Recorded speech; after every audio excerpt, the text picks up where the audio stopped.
Nico Williams with a goal to his name, another great performance. Danny Olmo as well. Look, we got drama, which we probably weren't expecting. We got the first goal that Spain conceded, which we probably weren't expecting. And the neutrals probably were shouting for Georgia for a short period of time.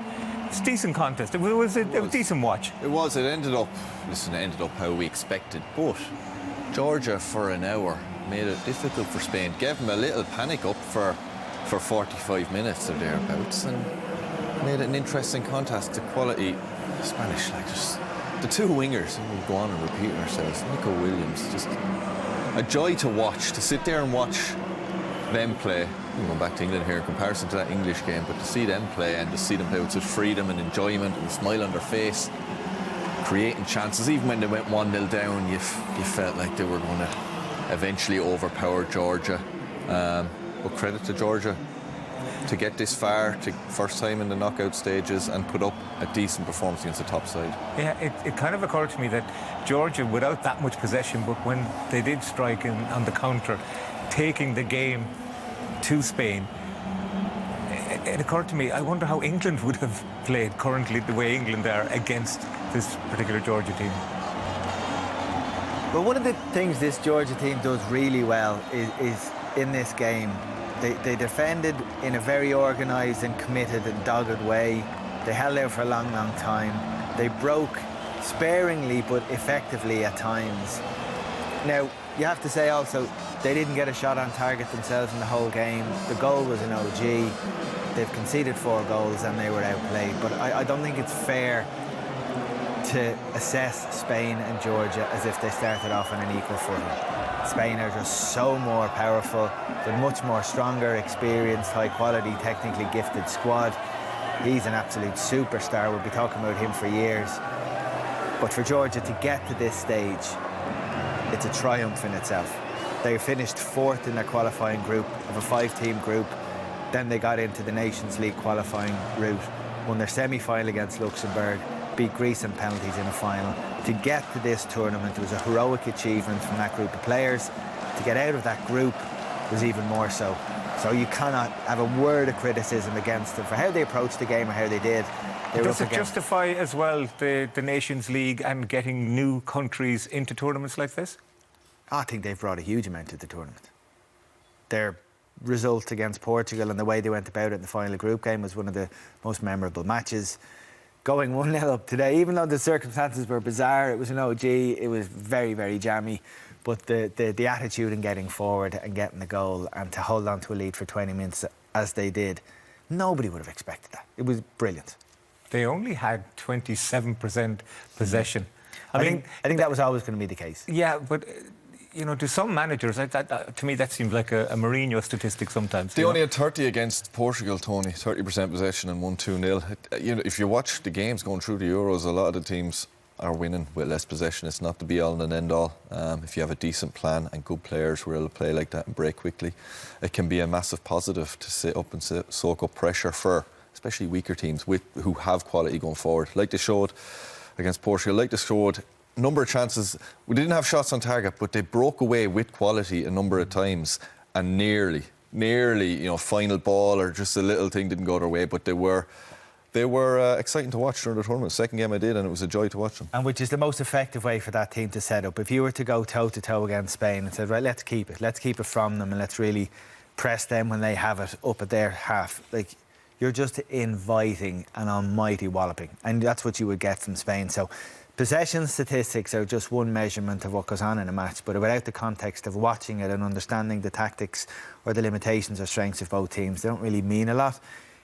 27%, you look at that and go, that's very low, but that's how they set up. That was their plan, and it was an intelligent plan as well. Spain have come on, though, because at this stage they've gone out of the tournament in the last European Championship, World Cup, European Championship. So they've gone one better. Credit to Luis de la Fuente, you'd have to say, because it is a new wave of Spanish talent now, isn't it? It is. Now, had they lost tonight, it would have been the biggest shock of the tournament. So you can't overload too much credit for beating that Georgian team. But if you look at how they've done in the group, Like, they were so dominant against Italy. Now, I have to say, what we've learned about Italy, that maybe that isn't the big statement we thought it was at the time. They had a 100% record in qualifying as well, though. Yeah, they've done 100% record in qualifying, the only 100% record in the group. And they've also had the luxury, we're going through the dates here. It's been 10 days since they played Italy. So 10 days since all that Spanish team started a competitive game. Georgia's played on the 22nd, which was only 8 days ago, and 26th against Portugal was only 4 days ago. So they're really stretched. The same players are being used, and they had 2 days less to recover from the last game. But all that starting lineup hasn't played in 10 days. Spain have only so conceded. All the odds were against them. Spain have only conceded 1 goal, I think, tonight. And it's That's it. It's an OG. So, and they've conceded no shots on target. They've got Germany next, though, and that's in Stuttgart. That's actually next Friday. So they have a day less than England, for example. Going to be a good game. 2 evening matches. Been really impressed with Germany. Slightly more impressed with Spain, but again, this game doesn't tell you a whole lot. And the Italy game doesn't tell you. So listen, you're still a few question marks about them, but it'll be set up to be a really good game anyway. Will Lamine Yamal still be in this tournament for his 17th birthday? He's due to turn 17, I think, on the 13th. I think it's the day before the final. Which is the day before the final. I hope so. What a way to celebrate your birthday. Go out and play a final the next day. Would you Tony, believe? He's breaking German law tonight. He's up too late. He's up to no 16-year-old is meant to be working this late at night in Germany. It's going to cost them 30 grand if they enforce the rule. So, really? Yeah. He's actually the first teenager since Ronaldo in 2004 to have multiple assists at the Euros. Isn't that extraordinary? Luis de la Fuente on the way to Stuttgart next, where he'll face the host Germany, and that's certainly one to look forward to. You saw the result never really in doubt, I guess, even when Georgia took the lead. Talk about the Spanish second goal first, Richie, the Fabian Ruiz goal. Yeah, I think we have to say none of us felt this result was in doubt at all.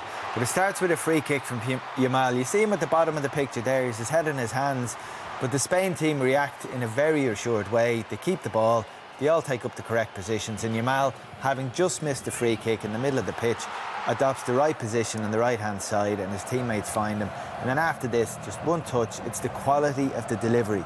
When we talked earlier about the England balls, it was just kind of launched kind of aimlessly or non-threateningly or just floatily into the box. It was perfect delivered by Yamal. It's the pitch of the cross, or the trajectory, isn't it? It's perfect, the angle, the trajectory, the pace, whip, the accuracy, everything. Ruiz just had to redirect it at goalwards. Yeah, how good can he get? There is no ceiling. Like, the fella at that age, like, has there ever been someone at his age in this tournament? There hasn't been. At this level? Who's just had the club career he's had, at a club of that size. What age was Rooney when he was at the Euros? He was a little older, I think. Yeah. Like, the technical ability is clear to see. What he's done at his club level is remarkable. It's his age. It's to bring his technical ability and the fitness and energy and the game intelligence is great, but to do it with a head that's only 16 years of age it's beyond description. We made the comparison with that assist stat of Ronaldo in 2004. What even about Pele in 1958?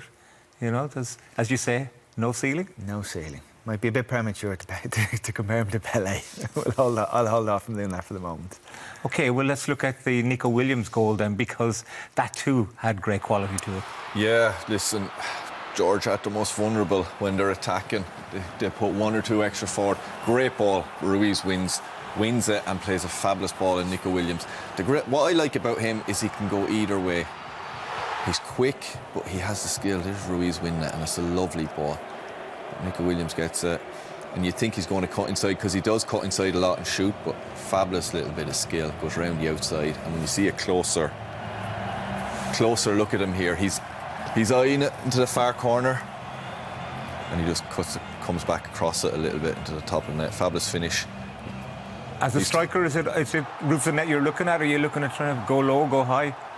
What's the percentage call there? Everyone's different, aren't they? To me, he's done exactly what he wanted to do there. I think he's pretended he's going to the far corner and he's pulled across it, maybe not wanting to go right in the top of the net, but it's a great bit of skill. Talking about Yamal, Williams seems like he's around a lot longer, but he's still only 20, 21 as well. Fabulous. To have 2 wide men like that for Spain. for them going forward. I think it's only his third or fourth international goal. Maybe I thought he would have had a few more, but not too many caps, and he will have plenty more if he keeps playing like he is. And again, from a striker's viewpoint, the technique for the fourth Spanish goal, beautiful. Again, calm, like all goal, calm finishing.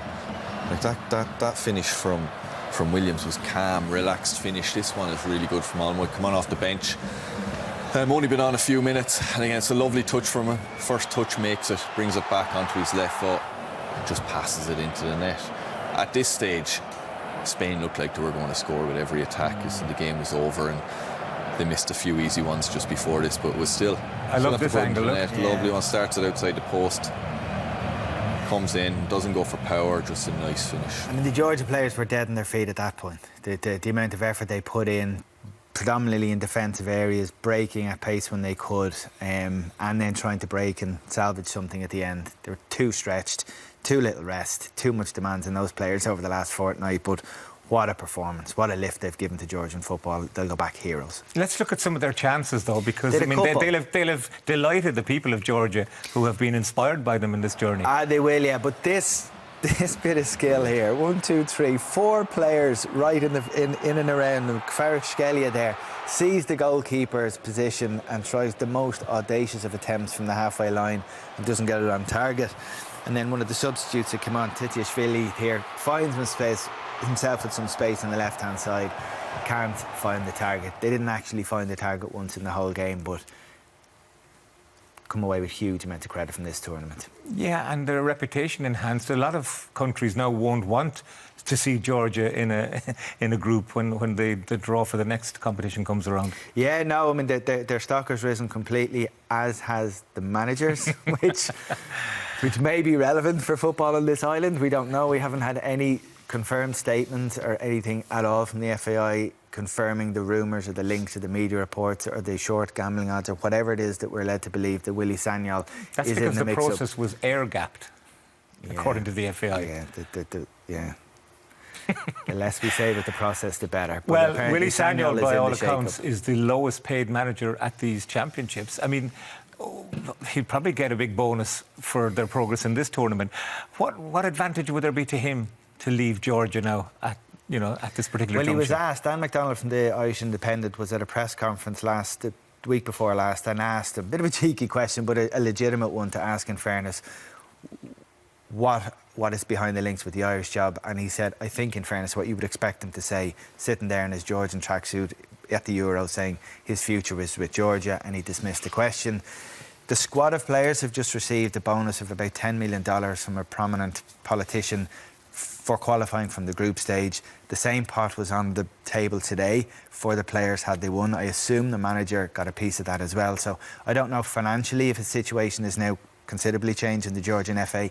His reputation around Europe has significantly. So don't know whether his ambition is to stay there, to return to club football, get another international job. He has said nothing, and the FAI have said nothing. So we're just going off rumours and media reports.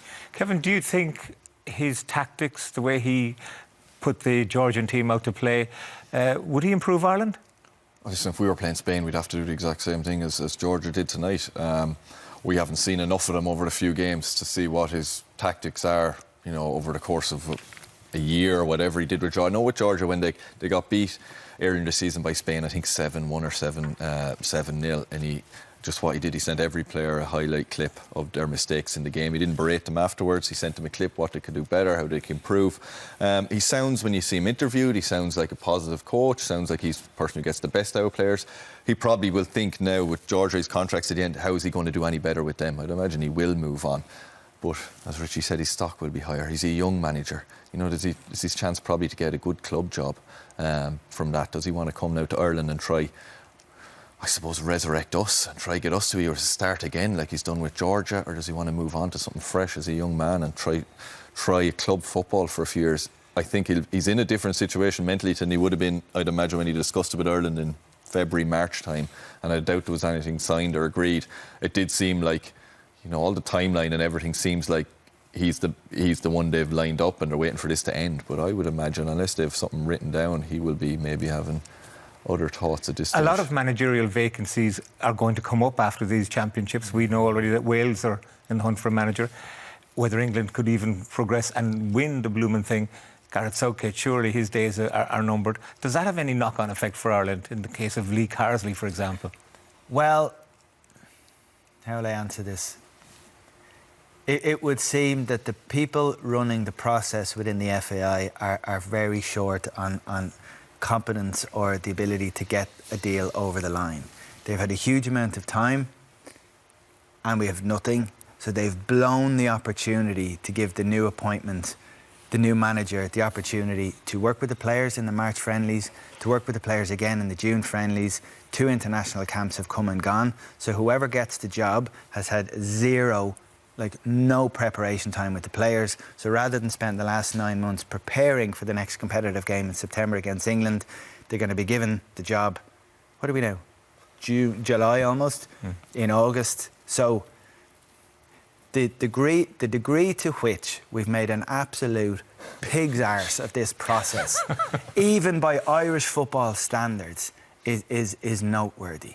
And why we're accepting it, why we aren't absolutely up in arms about the way in which it's been handled is beyond me. So there's going to be a new appointment.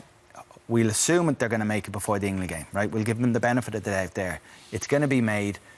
Whoever it is, we need to quickly turn the focus back to the people who ran the process, see who's accountable, see who's holding their hands up and giving clear explanations as to why it's been done so badly. England have at least one more game in the Euros, and maybe after that their second next game will be the one against Ireland. We'll have to wait and see.